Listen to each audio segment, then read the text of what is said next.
So we're going to go back and visit that classroom a little bit more. I hope you all caught something that Rick said to his students that was very important. It's not always finding what works that's the most important, but also what doesn't work that's important. And I think that's something we miss in science education nowadays. Wanted to build on something that Dr. Clenchey said earlier about reading in science. Anecdotal evidence has said teachers have found that their students check out more library books than ever before when they've been involved with inquiry-based science experiences, and that the variety of titles they check out and the range of interest have actually increased as well. I think that's really important to note, that science, and that's one of the things behind our plan, science education isn't just about science education. We have new standards coming out very soon for Indiana. The draft is done. Next week they're hopefully going to be approved by the Education Roundtable. The following month go on to the State Board. Our new standards have fewer science content topics that are covered, but we're supposed to go into greater depth on these areas. That's a key to doing this stuff.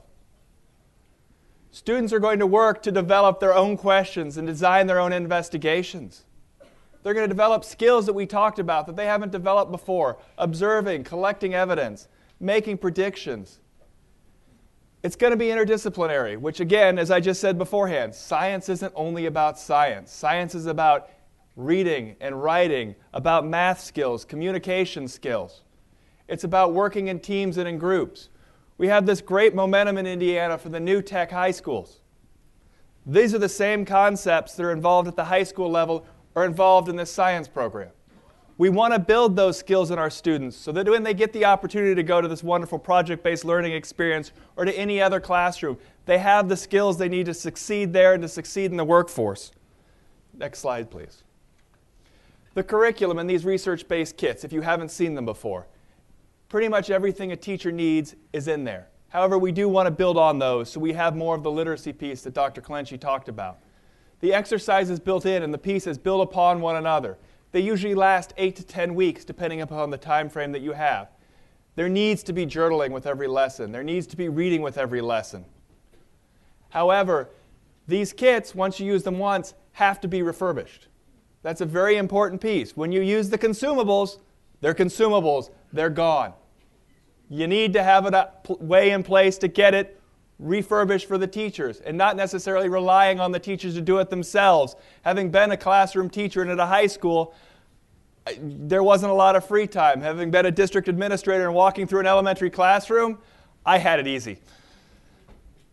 We also need to have a list of readers and suggested readings that are available for schools to buy in their library so they have things that students are excited about and they can read about it. Next slide, please. There's another piece, though, and Dr. Clenchey again also got on this. If you don't implement these kits with fidelity, they don't have nearly the impact that they can on our students. Far too often, we don't have the professional development in place that we need.